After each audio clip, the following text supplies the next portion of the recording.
What's going on, people? Welcome to the LV Live Show. I'm LV Live. Please hit that like, share, subscribe button. Also, too, I want to thank all the new subscribers for coming by to my channel, man. It is truly appreciated. Right, so listen, let's get right into it. The Knicks pull off another great victory tonight by beating the Sacramento Kings 112-99, getting their fourth straight victory in a row.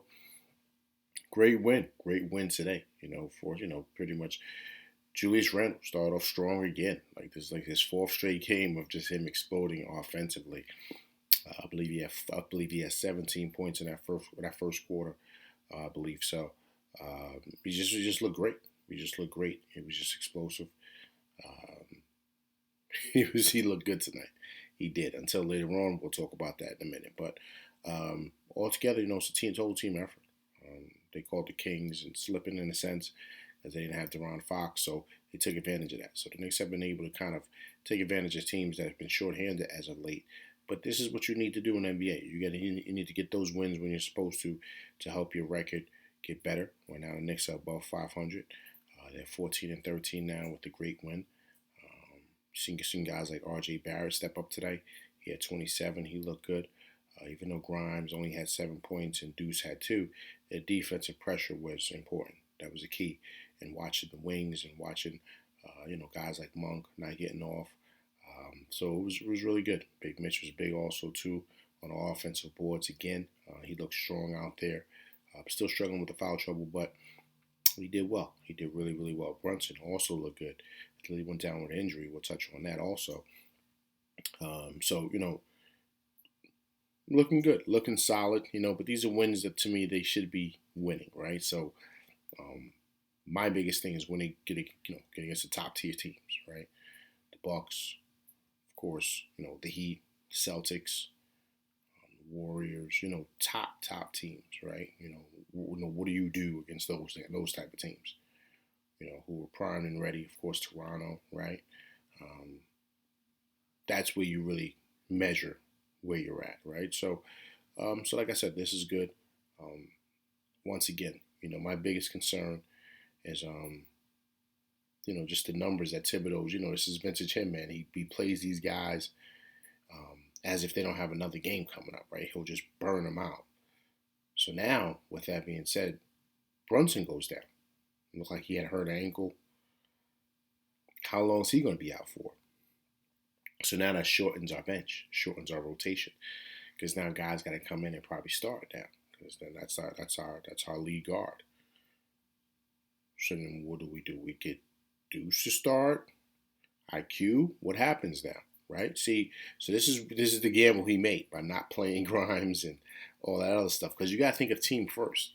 Now, granted, he might not fit into your scheme of what it is that you do, but you need numbers. I guess a numbers game now. So then Julius decides to be Julius, right? Getting his emotions because he didn't get a foul called. Even though he's having a great night offensively, he's not thinking team first. He's thinking, I got fouled. Why didn't he call a foul? Then you get a tech, and then you get another tech right after and get thrown out the game, not even thinking, my team needs me today, especially with Obi being down for a couple of weeks.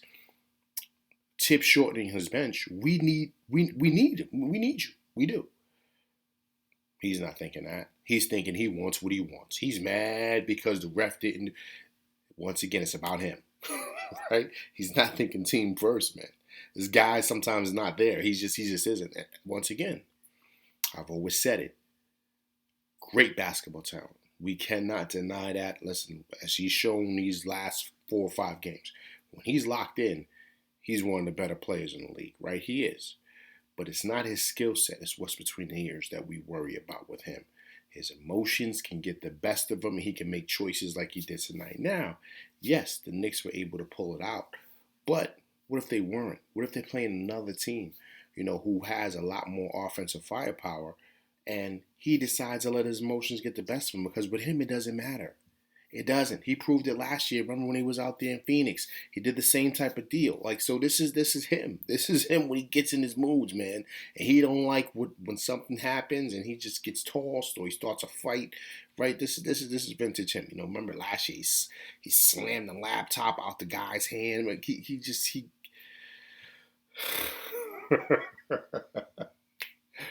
I don't know, man. But he's got to get that under control. Okay, we can't have that, especially with Tibbs short in the lineup. We need him, right? We need his 40 minutes a night because that's what Tibbs is playing these guys. And now Brunson's down with injury. You know, you don't want to say it, right? You don't want to be that guy, but this is like vintage Tibbs, man. Like he has a history of doing this, playing these guys to the point to where their body breaks down on them, man. He does this. He's done this to a lot of players, man. And I'm seeing and I'm watching and I'm just saying, man, this is not good. Now, yes, once again, we're winning games. I'm happy that we're winning games.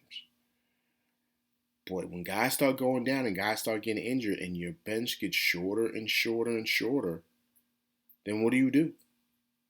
You've already taken Cam Reddish and Fourier out the lineup. You don't do that to guys like that because you need them. You do. So what are you gonna have to do? You're gonna have to play them, right? But now that you're gonna have to play them after you pretty much bench those guys. So they got to be professionals and be pros, and obviously, of course, they're gonna have to play if they're called upon. But as a player, just because of ego, I mean, he's still a human being, man. I'm gonna have some issues behind him. I'm like, man, you never wanted to play me anyway, and you didn't want to play me because I can't play. You didn't want to play me because of other reasons, right? Politics or whatever goes into it. Because of course he's gonna say no, it's because he, we know Fourier can't defend. We know this, but he can shoot the pill. We never had no issues with him being on bench, but Cam Reddish, yeah, there's a problem there, right? So, yeah, it's going to be very, very interesting because we got to kind of see where this goes and what happens because, man, you can't have this, right? It didn't look good tonight. I was a little worried when we kind of was short and we just had Hartstein and Sims on the bench who were playing. That was it. That was it. So, yeah, we got to see how this is going to work out, man. I mean, of course, Julius is not suspended for the next 10 games or nothing like that. He'll be back. But the Brunson injury is a little concerning, considering we also have Obi down. So I'm a little concerned about that. But, coming up, the Knicks have the Bulls coming up. So that should be a pretty good game. So we'll see exactly where we're at. But, yeah, great win tonight. Let's keep it rolling. Let's kind of monitor Brunson's injury, man. Let's see how that. Hopefully, it's not that serious. But he'll probably be out a couple of games. The ankle, foot area, that's tough to come right back from. So, yeah, he'll probably be out. So we'll see exactly what Tibbs does with the lineup because, with him shortening the lineup and Obi being out, that kind of changes things. It does as far as a numbers game. Bodies, minutes, all those things. So we got to see what happens. All right. I'm LV Live, and that's my show. Please hit that like, share, subscribe button. Hit that like button. Hit that like button, people. All right. Also, too, please leave comments, all right, so we can go back and forth and debate. All right. I'm LV Live, and I'm out, and that's my show, and I'm out. Peace.